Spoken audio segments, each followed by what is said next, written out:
आप देख रहे हैं कर्तव्य एवं निष्ठा का बयान, साहित्य और संस्कृति का बयान, समता की आवाज बयान टीवी।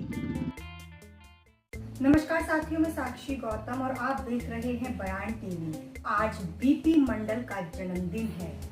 इन्होंने ही आजाद भारत में पिछड़ी जातियों को सचेत करने का काम किया था। इस दृष्टि से आज का दिन पिछड़ी जाति की चेतना का दिन है। नतीजा यह हुआ कि पिछड़ी जातियों में यादव समझ में बीपी मंडल व कांशीराम की बात जल्दी समझ में आ गई। इनका बोर्ड दिन प्रतिदिन कांग्रेस व भाजपा से खिसकने लगा। उत्तर प्रदेश व बिहार में यादव जाति सत्ता पर भी काबिज हो गई। बिहार के मुख्यमंत्री नीतीश कुमार की समझ में बहुत देरी से जातिगत जनगणना की बात समझ में आई। ये जातिगत जनगणना का पक्ष रखने के लिए दिल्ली में प्रधानमंत्री से मिलने भी आए। इनके साथ बिहार के कई राजनेता भी थे। इस चेतना का प्रतिफल वामसेफ को भी जाता है। जातिगत जनगणना के पीछे नीतीश कुमार के सामने सामाजिक बदलाव और आर्थिक विकास पीछे था और राजनीतिक पहलू पहले था। हालांकि राजनीतिक पहलू की बात बीपी मंडल व कांशीराम पहले ही उठा चुके थे।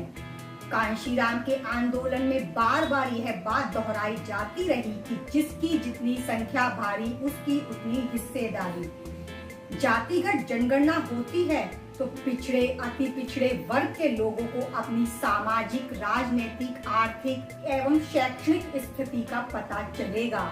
हक और अधिकार की लड़ाई गर्म होगी। मौजूदा सरकार इसे गर्म होने नहीं देना चाहेगी। इससे सबसे ज्यादा नुकसान उन जातियों को ही होगा जो जनसंख्या में सीमित होते हुए असीमित संसाधनों पर कब्जा किए हुए हैं। ये लोग सरकार से रेल, हवाई सेवाओं को खरीद कर पिछड़ी जातियों को और पिछड़ी बना रहे हैं ताकि ये निर्णायक भूमिका में न आ जाएं।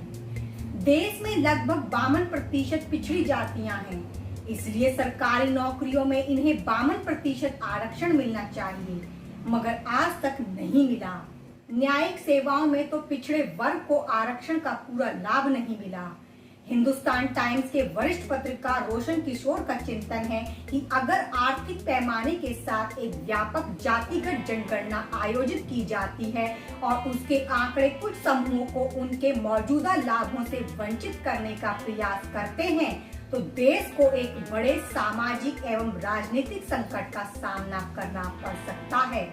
हमें ध्यान देना चाहिए कि यह जातिगत जनगणना की मांग उस प्रदेश से उठी है जहां विकास के पैमाना सबसे ज्यादा पीछे रहा। यहाँ के राजनेताओं का प्रधानमंत्री से मिलने का मकसद मात्र बिहार तक ही सीमित नहीं है, बल्कि समूचे देश में जातिगत जनगणना कराने का है। बिहार से पहले उत्तर प्रदेश और महाराष्ट्र में भी मांग उठती रही है। जिस हिसाब से जातिगत जनगणना की मांग बढ़ रही है, उससे तो यही लगता है कि केंद्र सरकार पर दबाव बढ़ता चला जाएगा। विपक्षी दल चुनाव में इसे मुद्दा बनाएंगे।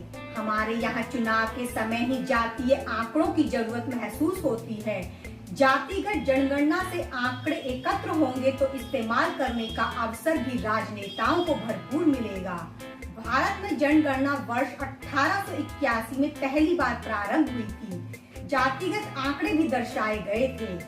हर 10 साल बाद जनगणना कराने की व्यवस्था भी बनी। इसी व्यवस्था के दरमियान वर्ष 1931 में भी जातिगत आंकड़े पढ़ने को मिले। वर्ष 1941 में डाटा जुटाया गया, पर सरकार ने सार्वजनिक नहीं किया।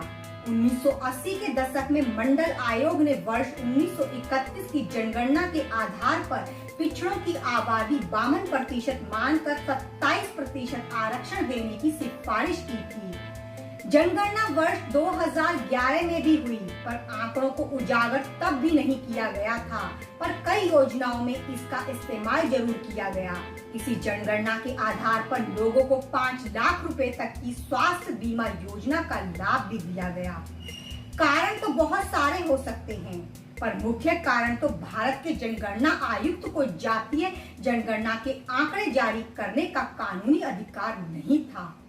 अभी भी जातीय जनगणना होती है तो पहले इसके लिए जनगणना अधिनियम में संशोधन करना पड़ेगा। वर्ष 2014 से 15 में कर्नाटक के तत्कालीन मुख्यमंत्री सिद्धारमैया ने जाति आधारित जनगणना कराने का निर्णय लिया। विरोधियों की आलोचना पर इसे सामाजिक एवं आर्थिक सर्वे तक सीमित कर दिया। राजनेता एवं समुदाय के नाम पर अपना सियासी सफर आगे बढ़ाते हैं। हालांकि बाद में वे परिवार के लोगों को आगे बढ़ाने में व्यस्त हो जाते हैं और हो जाते हैं सनातनियों की चाल के शिकार।